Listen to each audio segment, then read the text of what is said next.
quando ele, depois mudando para Los Angeles, a história diz que ele foi aonde teve o acontecimento da Rua, foi através dele, que ele era negro. Por quê? Como ele não podia assistir a aula junto com as outras pessoas, ele assistia a aula de filho com a cadeira do corredor. Ficava do lado de fora assistindo a aula, assistindo os cultos, que ali era ministrado, pregado. E um dia Deus foi lá e batizou ele com o Espírito Santo. Batizando com o Espírito Santo foi onde ele mudou para Los Angeles e começou a fazer um culto no prédio. A história diz que o prédio enchia. Era tanta gente que ele falou, vamos mudar daqui, mudar mais. Foi aonde ele alugou o estabelecimento que fala retangular na Rua Azul. Que a igreja foi onde aconteceu durante o fundamento espiritual naquela época. Por isso que quando você vê algumas peças de teatro em relação à Rua Azul, pode ser que são tudo por pessoas negras, né? Porque Seymour era negro, então a maioria das pessoas que visitavam ali os cultos na época eram pessoas negras.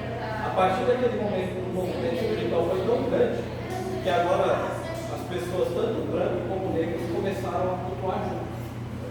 Para você ver que o despertamento espiritual pode mudar as questões políticas, pode mudar questões de preconceito, né? Pode mudar uma questão até material de uma nação. Basta todo mundo abraçar a causa.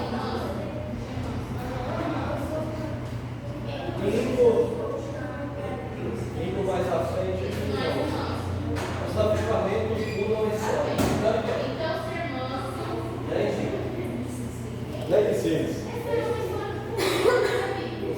Os avivamentos mudam a história.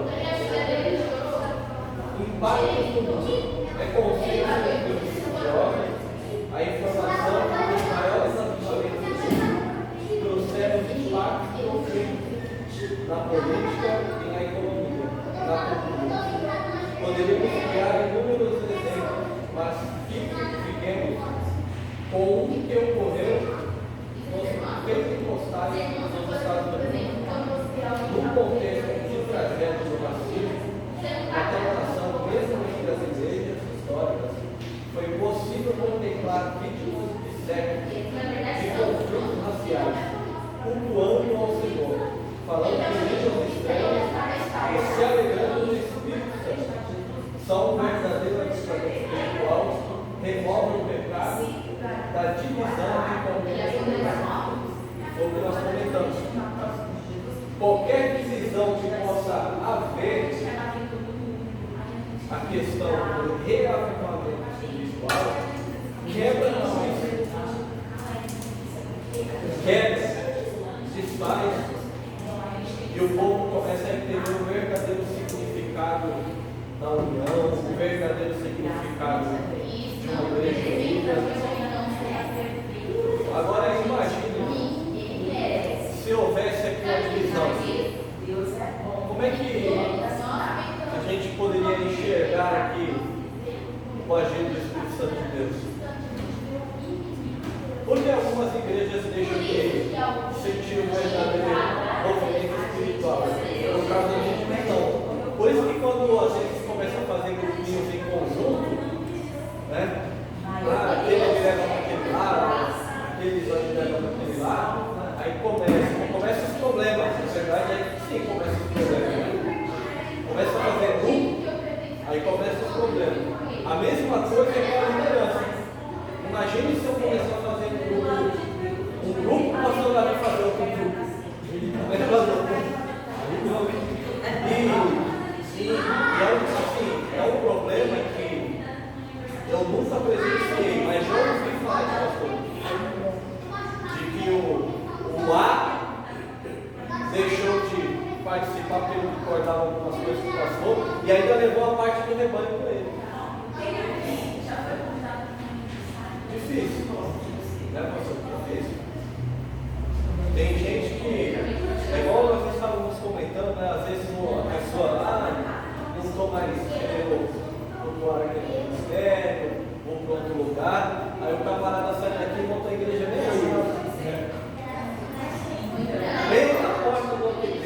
fica assim com a mãozinha. Ainda fica chamando. Ainda fica chamando. Vem cá, vem. Irmãos, é um negócio que, infelizmente, existe. Se a gente falar que existe, mas existe. Aí tudo começa como quem está defendendo a palavra de Deus, quando na verdade existe um ego dentro da pessoa, onde ele mesmo quer ser ele não aceita a liderança dos outros, não aceita a liderança, não aceita a proposta do pastor da igreja, não aceita. É difícil. Por isso que, graças a Deus, Deus não posso para mim, porque eu e ele se entendemos muito bem. Agora, imagine o primeiro e o segundo batendo de frente nas questões da igreja. Horrível. Fica difícil. E a igreja precisa enxergar de nós, né, pastor? Que a gente está unido. O pastor Tiago, o pastor Davi, está junto aí. Se não tiver união, está junto, estão trabalhando junto, estão fazendo junto. O Salmo 133 é uma base da convivência. Ó, quão bom e quão suave é que os irmãos vivam por mim. Por isso, irmãos, que sempre em qualquer departamento, eu sei uma vez eu vi um pastor falando que quando criaram os conjuntos, criaram os problemas. Não está errado, não. Não está errado. Quando criaram os conjuntos da igreja, criaram os problemas também. Porque se não houver uma liderança espiritual no trabalho para discernir quando se está o problema e resolver rapidamente, bom, destrói o mundo. Acaba com o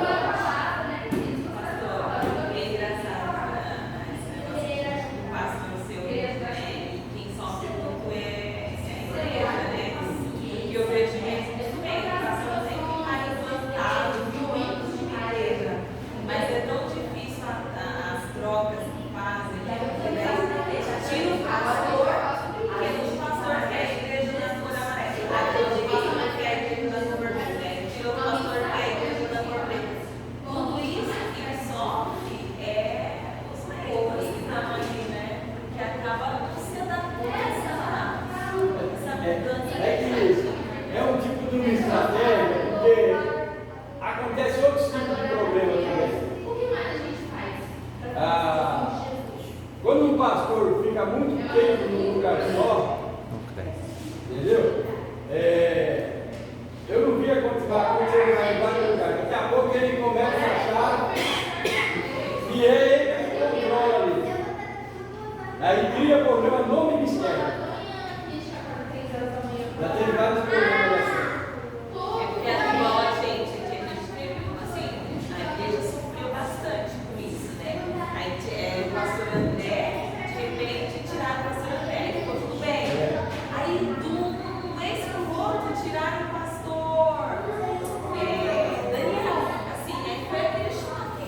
Aí as pessoas se dispersaram. Aí o pastor também já sobe para buscar aquele outro. Não, é complicado. Tem hora que as trocas são um pouquinho precipitadas, vamos dizer assim. Né?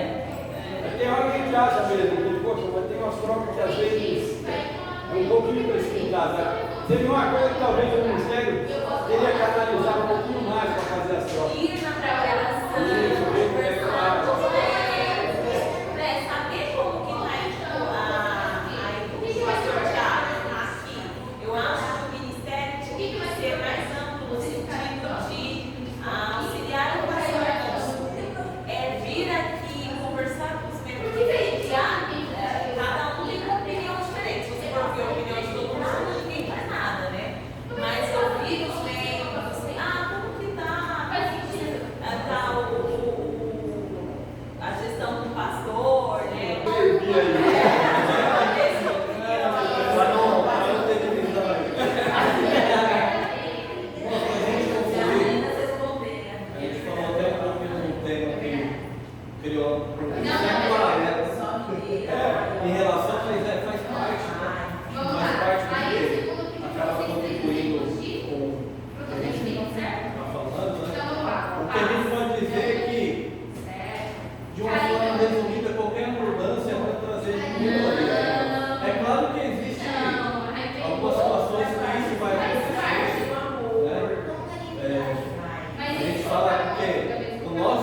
ministério passou por isso, né, pastor? O nosso ministério passou por isso alguns recentes tempo passado. Recente, não vou falar passado, né? Mas recentemente. Mas o importante é a gente sempre colocar o foco em Jesus. Pode estar caindo no mundo lá, irmão. Sempre um negócio aqui. Aí cai no tema que o senhor falou, a oração. Né? O que a gente tem que fazer é orar para que Deus coloque as coisas no lugar. Porque se alguma coisa saiu fora do controle, o homem erra. Bom, onde tem homem, não tem problema. Onde tem homem, não tem problema. Né? Então, o que nós como igreja temos que fazer é que se alguma coisa saiu do controle de Deus, porque o homem se sentiu vaidoso, vamos dizer assim, Deus faça como o Gabriel falou, olha, a igreja precisa orar para que o pastor precise enxergar o problema que ele causou. Não é a gente fazer aqui um grupo, vamos tirar o pastor, ó, ele vai estar bagunçando, Tudo, esse banco que eu comprei. É orar para que Deus, porque assim, se eu não entender que aquilo ali, por mais que seja que causou problema, mas foi Deus que permitiu, aonde está a minha fé em acreditar que foi Deus que colocou o pastor lá? Aí a gente acaba saindo fora daquilo que nós acreditamos. Deus está no controle de Deus. O bom marinheiro, ele tem que aprender em mar calmo e em mar bravio. Você vai viajar de avião, aí o piloto está lá no meio da turbulência, você está quase tirando o coração para fora. Você só tem que falar, Deus abençoe para parar a turbulência. Quem está no controle do avião é o piloto, de você. Vai ficar sacudindo o avião e você vai ter que ficar lá. Não tem jeito. Aí ele vai, conduz direitinho, aí os que estão naquele avião falam assim, graças a Deus que o nosso piloto é experiente. Mas tem que lembrar que lá atrás ele não tinha. Outros já passaram uma situação ruim com eles na turbulência. Ficou difícil, porque ele não tinha experiência. Mas depois ele adquiriu, e aí foi melhor.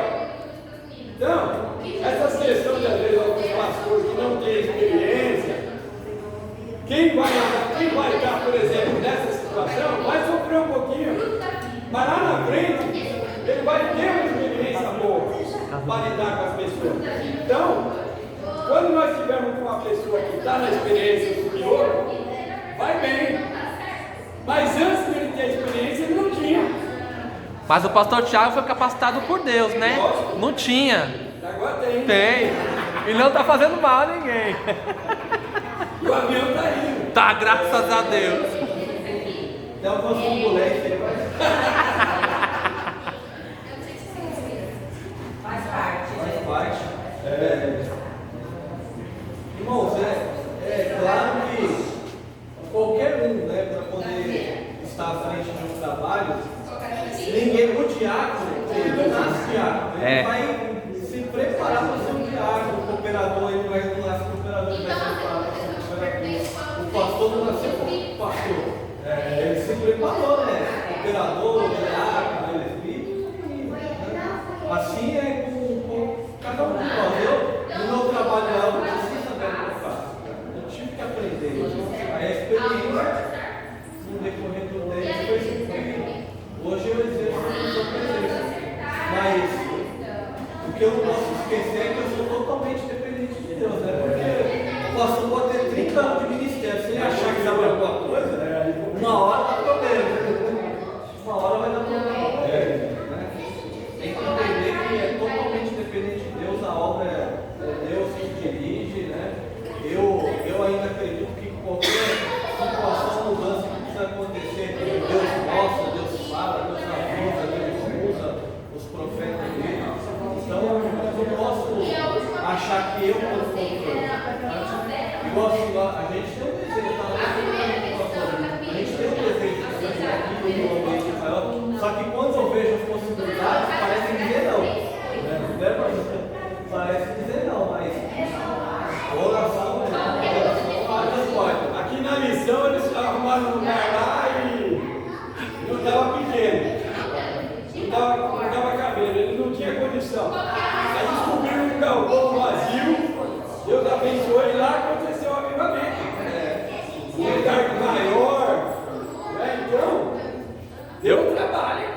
creio.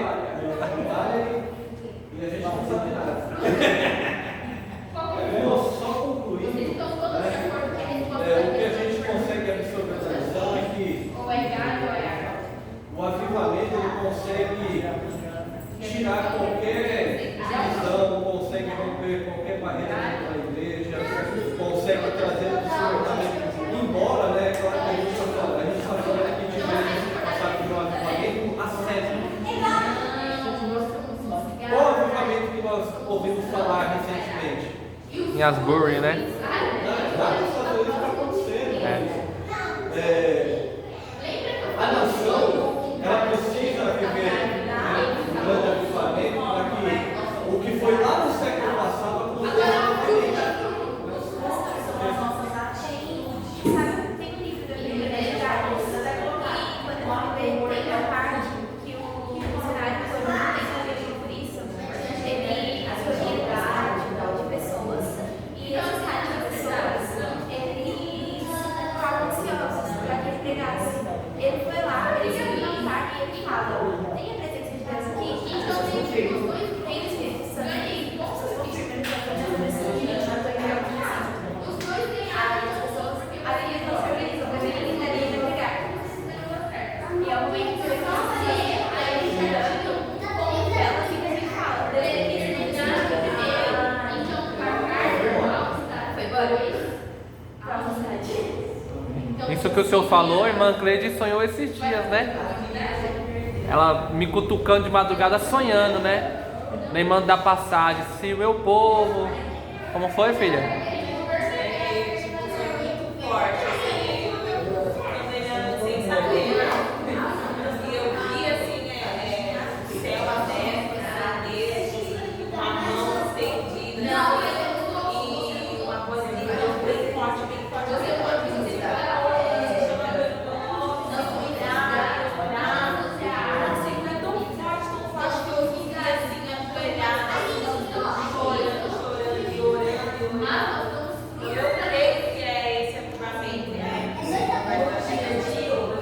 Até mesmo que fala da próxima lição, né?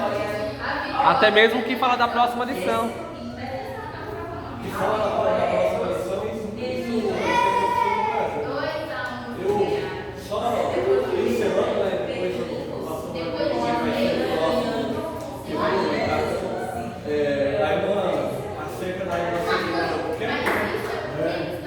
alguns dizem, né, pastor, assim, até quando vai ser isso um comentarista dizendo, né, eu não sei se isso é verdade ou não, mas dizem que não foi ela a primeira pessoa a ser batizada no Espírito Santo no Brasil.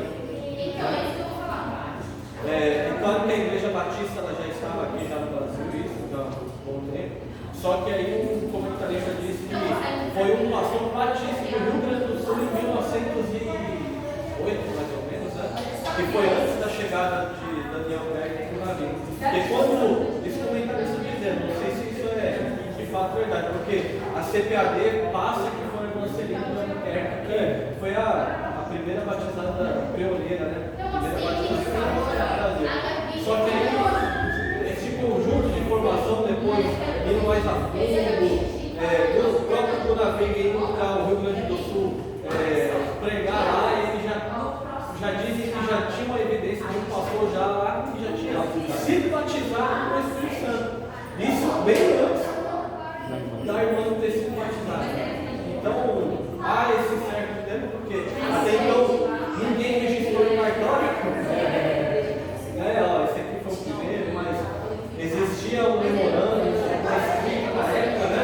Do que aconteceu do pastor, esse pastor lá no Rio Grande do Sul ter escrito a experiência dele naquela data, naquela época, e uma pessoa muito antiga ter guardado esse papel, Porque as informações eram difíceis, né? Nós podemos resolver assim: o primeiro homem e a primeira mulher. Então, tá aí, eu vou deixar essa história no próximo pastor para ele. Amém, irmão? Pastor, pode encerrar, não? Aproveita já para encerrar.